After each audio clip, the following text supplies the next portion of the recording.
calidez fuera una virtud artística, ¿no? Debe ser fiebre, algo que comió seguro. Sí.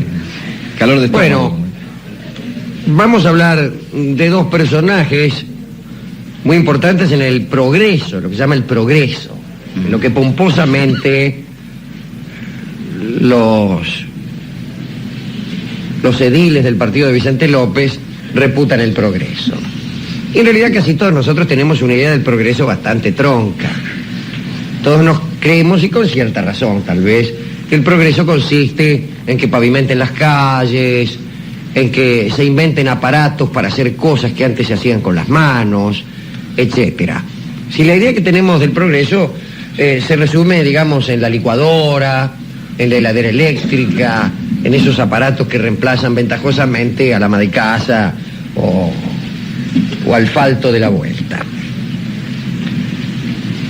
Bastante ha contribuido a esta idea del progreso nuestro amigo Comte, quien también tenía... Augusto, ¿no, Emilio? Augusto ¿Cómo Comte, están pensando sí, algunos? Sí. tenía una idea lineal del progreso. Creía que siempre se estaba progresando. Y también creía, además de muchas otras cosas, desde luego, que el progreso tecnológico conllevaba un progreso espiritual.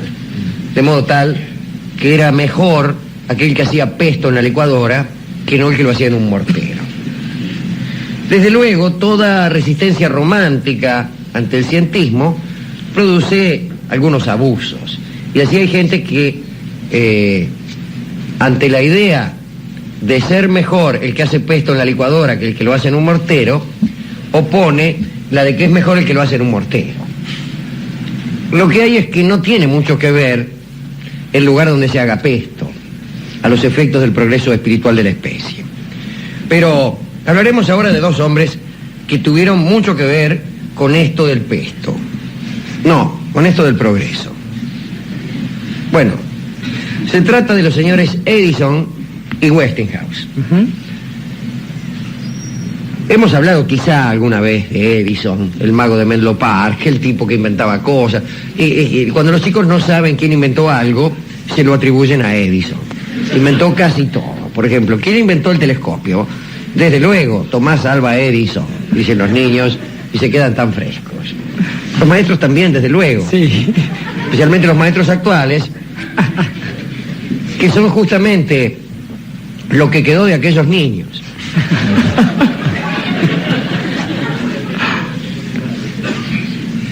Se me dirá, o me dirán algunos teóricos de la educación, ¿de qué sirve saber quién inventó el telescopio? Esta es una postura de cuestionamiento de la educación muy interesante. Se trata de tomar una noción cualquiera, por ejemplo, invención del telescopio, y preguntarse ¿para qué sirve el poseerla? Por ejemplo, ¿para qué sirve, dicen, saber inglés?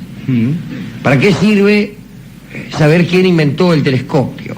¿Para qué sirve saber en qué año se libró la batalla de Caseros? Vamos a suplantar en este ejemplo que está, en esta sucesión de ejemplos que está dando usted, la palabra inglés por la palabra latín, puesto que rápidamente esos teóricos de la educación responderán: saber inglés sirve para conseguir trabajo en otro país cuando uno emigra de la Argentina. Ha sido un ejemplo desafortunado, porque casualmente se trata de una de las pocas nociones para las cuales estos teóricos de la educación encuentran rápida respuesta. Pero ante la pregunta, ¿para qué sirve saber esto o aquello?, yo responderé que nada, si lo que se propone uno es ser un adoquín. Hemos dicho aquí varias veces que si alguien es una gallina, de poco le servirá conocer la fecha exacta de la batalla de Cepeda, conocer el idioma latín y en realidad conocer idioma alguno. Conocer, puesto digamos, que las gallinas se arreglan perfectamente con un, digamos, mísero conocimiento que apenas si pasa por el picotear lombrices en la mugre de los gallineros. Si uno aspira a ser una gallina, casi toda noción le resultará superflua. Pero ¿a qué viene esto cuando nos proponíamos hablar de señores como Edison y Westinghouse? Pues viene a que todo el mundo cree que Edison inventó todas las cosas, lo cual es casi cierto. Salvo, claro, el pararrayos, que como se sabe fue inventado por Benjamin Franklin. Claro. Era que cuando niño, según dicen, estudiaba por las noches. Sí. Esta historia se refiere también, es referida por algunos teóricos de la educación, pero de otro orden, de otras escuelas, que creen dejar en el niño una sensación edificante cuando les dicen que Benjamin Franklin estudiaba de noche cuando niño. ¿Por qué no acerca un Los poco más la niños salen cámara? de la Sí. escuela convencidos de que todo niño que estudiara de noche inventará el pararrayos. Le decía Alejandro que se acerca un poco más la cámara para que, digamos, prohibirnos esta posibilidad. Si la acerca en el sentido geográfico y la traslada hasta estos pagos, hacia algún lugar llamado San Juan, ¿no nos encontraremos con algo bastante parecido? Sí, es posible. Cuando se cree que todo niño que Va a la escuela, va a la escuela incluso todos los días, especialmente cuando llueve, acabará escribiendo Civilización y Barbarie. sobre todo por lo que llueve en San Juan, ¿no? Pues nuestro Sarmiento ha tenido muchas virtudes y numerosísimos defectos, quizá más que virtudes. Pero entre las primeras, dificulto que pueda contarse la asiduidad. Más bien, se trata de un defecto. El ir todos los días al colegio es espantoso. Particularmente para los maestros. Que, por ejemplo, en un día de lluvia, ven que nadie ha concurrido. Nos vamos temprano. Claro, pensarán, nos vamos temprano o nos ponemos a contar cuentos verdes en la secretaría. Mira quién y vino, resulta que ese. por ahí se abre la puerta y aparece Sarmiento.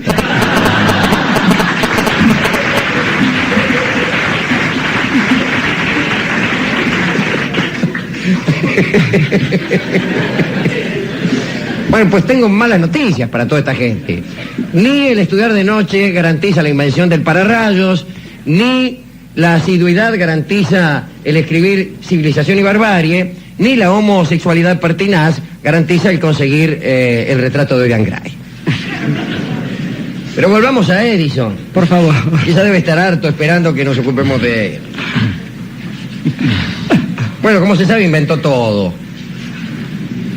El fonógrafo. No neguemos que el fonógrafo es un aparato mucho más sorprendente que el telescopio, digamos. La lámpara incandescente, etcétera. 800 patentes. Pero no venimos aquí a hablar de Edison.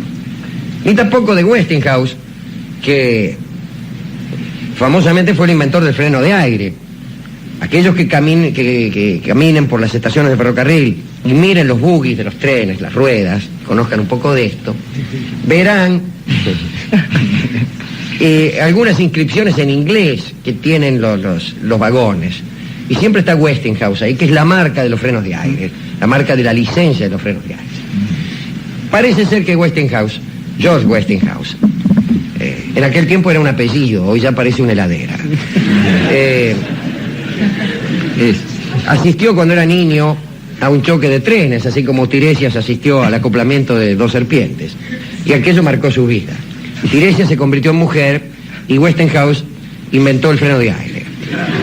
Que viene a ser algo bastante parecido.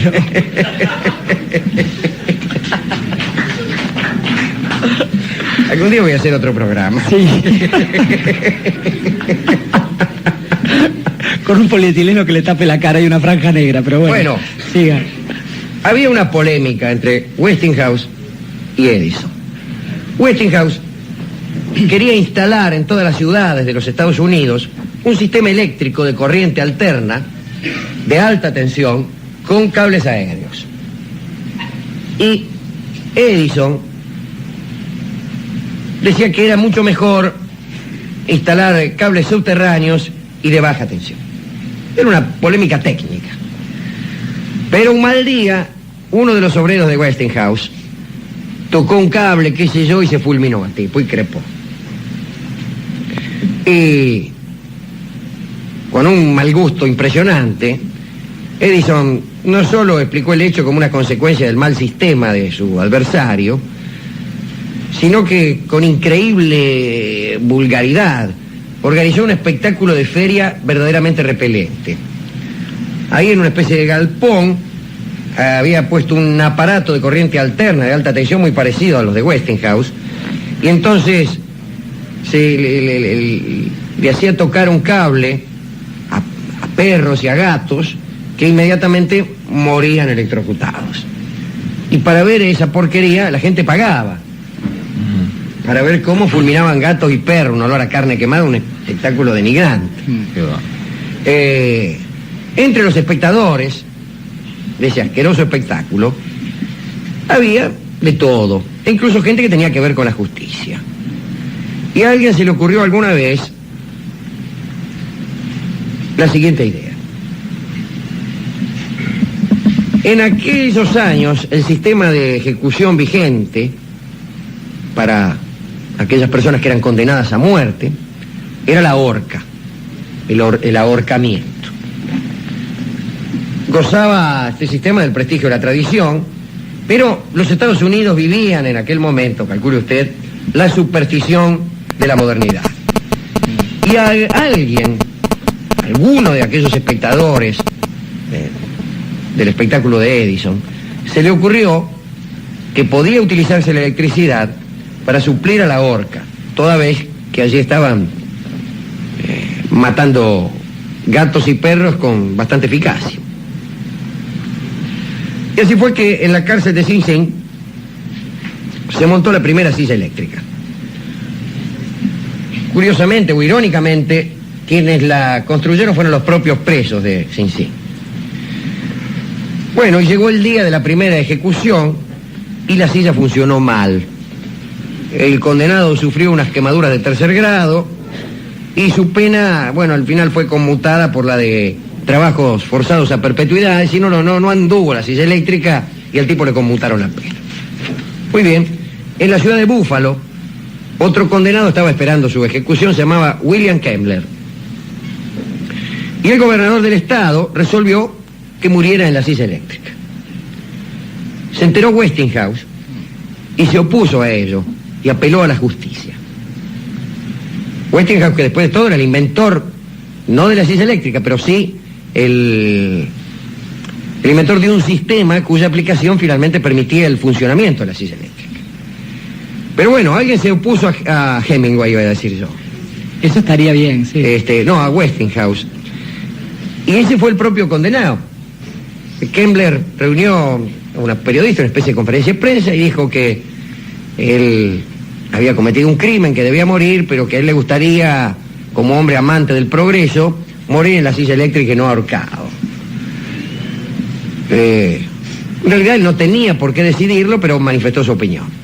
Intervino ahí la justicia y finalmente se resolvió que el tipo muriera en la silla eléctrica. Lo que quería el condenado en realidad no era hacer una apología del progreso, sino quería jugarse el tute a ver si de nuevo fallaba la silla eléctrica y se salvaba, porque las horcas no suelen fallar.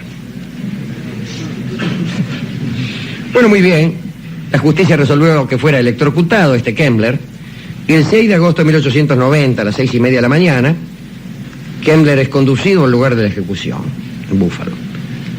Se sometió de buen grado a que le colocasen los electrodos, uno en la gambardela, le rompieron el lompa, el otro en la columna vertebral, no sé qué le habrán roto.